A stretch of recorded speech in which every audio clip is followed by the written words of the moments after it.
ইতিমধ্যে আপোনালোকে জানে যে অসমৰ ভিতৰত আমাৰ 5টা বিধানসভা সমষ্টিৰ ভিতৰত উপনিৰ্বাচন হোৱা এটা সিদ্ধান্ত বা এটা সময় বা এটা পৰিৱেশ সৃষ্টি হৈছে। একেৰাহে মাত্ৰ অসমৰ ভিতৰত নহয়, ভাৰতৰ বিভিন্ন ৰাজ্যত এনেদৰে উপনিৰ্বাচন হোৱা আশা আছে। যিহেতু যিদৰে অসমত আমাৰ 5গৰাকী বিধায়ক যোৱা লোকসভা নিৰ্বাচনত তেওঁ নিৰ্বাচন জিকাৰ পিছত সদনলৈ গ'ল, একেৰাহে ভাৰতৰ বিভিন্ন ৰাজ্যত বিভিন্ন কাৰণৰ বাবে উপনিৰ্বাচন হ'বলগীয়া আছে। কিন্তু আজিৰ তাৰিখলৈকে উপনিৰ্বাচনৰ ডেট আমি গম পোৱা নাই। এতিয়া যি বিজেপি অলপ দিন আগতে এটা সিদ্ধান্ত প্ৰকাশ কৰিছে, কেবিনেট সিদ্ধান্ত, যে এটা দেশৰ ভিতৰত একে সময়ত নিৰ্বাচন হ'ব লাগে।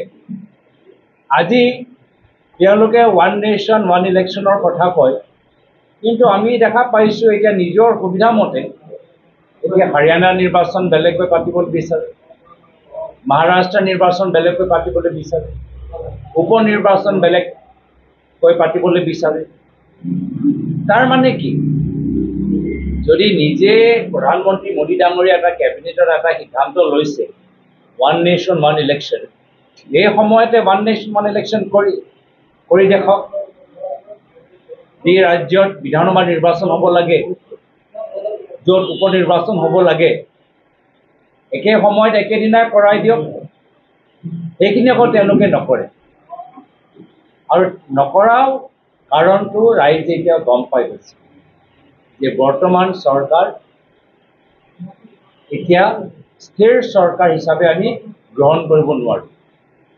এতিয়া সকলোৱে বুজি পাইছে যে হাৰিয়ানাত তেওঁলোকৰ পৰাজয় হ'ল। সকলোৱে বুজি পাইছে যে জম্মু কাশ্মীৰত তেওঁলোকৰ চৰকাৰ নহয়।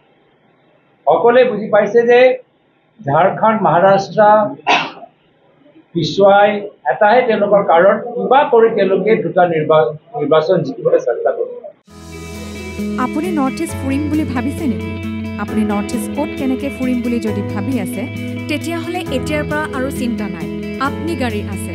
আপনি গাড়ী এটা নিৰ্ভৰযোগ্য টেক্সি সেৱা প্ৰতিষ্ঠান, য'ত দক্ষ টুৰ গাইডছ লৈ আপুনি ঘূৰিব পাৰিব আৰু লগতে আপুনি ডমেষ্টিক বা ইণ্টাৰনেশ্যনেল পেকেজেছ আৰু ফ্লাইট, বাছ, ৰেলৱে বা হোটেল বুকিঙৰো সুবিধা পাব। সবিশেষ জানিবলৈ আৰু সেৱা গ্ৰহণ কৰিবলৈ www.apnigari.com এতিয়াই লগ ইন কৰক অথবা স্ক্ৰীণত দিয়া নম্বৰত যোগাযোগ কৰক।